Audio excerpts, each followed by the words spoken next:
আসসালামু আলাইকুম।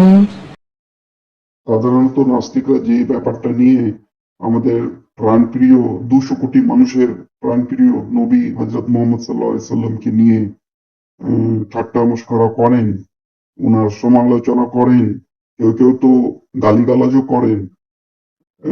এই হাদিসটা হলো, এই হাদিসটাতে দেখেন, আহ, ইসহাক ইবনে ইব্রাহিম রহমতুল্লাহ আলাইহি আহ, থেকে বর্ণিত, আয়েশা রাদিয়াল্লাহু তাআলা আনহু থেকে বর্ণিত, তিনি বলেন রসূল সাল্লাল্লাহু আলাইহি সাল্লাম তাকে বিবাহ করেন তখন তার বয়স ছিল 6 বছর।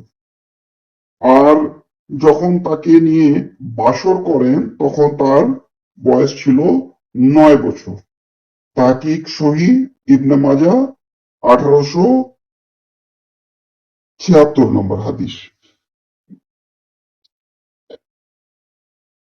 এখানে দেখেন, এবার ইংরেজিতে দেখি একটু। It was narrated from Aisha that the messenger of Allah married her when she was 6 years old and consummated the marriage with her when she was 9. হাদিসের মান সহি, হাদিস সহি। কিন্তু এখানে যে জিনিসটা নাস্তিকরা করেন, ওনারা করেন যে হাদিসটাকে বিকৃতভাবে উপস্থাপন করার চেষ্টা ওনারা সবসময় করেন। এই হাদিসে এই জিনিসটা বর্ণনা করা আছে যে মা আয়েশা নিজেই বলেছেন যে উনার 6 বছর বয়সে নবী মোহাম্মদের সাথে বিয়ে হয়েছিল।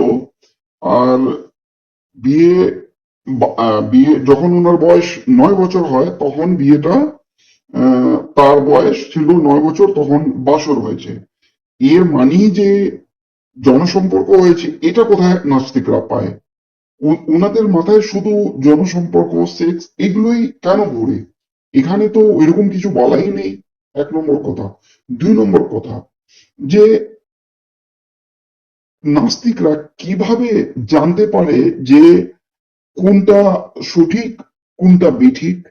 আমাদের কাছে যদি আল্লাহ পাক যে জিনিসটা অ্যালাউ করে দেয় আমাদের জন্য, সেটাই তো নৈতিক। আর এই যে নবী মুহাম্মদ সাল্লাল্লাহু আলাইহি সাল্লামের বিয়ে মা আয়েশার সাথে ছিল, এটা তো আল্লাহর ইচ্ছায় হয়েছিল, আল্লাহর আদেশে হয়েছিল। আল্লাহ ওনাকে স্বপ্নে দেখিয়েছিলেন। তারপরেও উনি হঠাৎ করে করেননি। মানে উনি চিন্তা করেছেন যে এটা কি, মানে কনফার্ম করার পরে যে এটা কি আমার জন্য আল্লাহর আদেশ, এই কনফার্মেশন জিব্রাইলের সাথে করার পরে উনি তারপরে এই বিয়েটা করেছিলেন।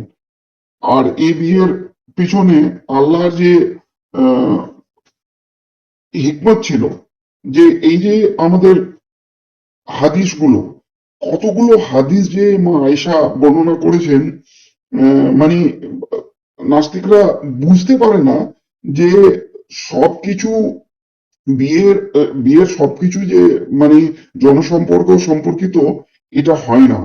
এই বিয়ের আরো কোনো মহান উদ্দেশ্য থাকতে পারে। এই বিয়ের উদ্দেশ্য ছিল আমাদের কাছে এত এত হাদিস, যে হাদিসগুলো মানে স্বামী স্ত্রীর মধ্যে যে জীবন কিভাবে হয়, এই সম্পর্কিত হাদিসগুলো মা আয়েশাই আমাদেরকে দিয়েছেন। সেই জন্য নাস্তিকদেরকেও বুঝতে হবে, আর অন্য ধর্মাবলম্বীরা যারা এই এই জিনিসটা সমালোচনা করেন, ওনাদেরকেও বুঝতে হবে যে সবকিছু যে নাস্তিকরা ঠিকই বলেন তা না। নাস্তিকরা বিকৃতভাবে অনেক কিছু উপস্থাপন করেন, এই জিনিসটা মনে রাখবেন। আর নবী মুহাম্মদের সমালোচনা করার আগে এই জিনিসগুলো চিন্তা ভাবনা করে নেবেন। উনি কিন্তু 200 কোটি মানুষের জন্য প্রাণপ্রিয়। ধন্যবাদ।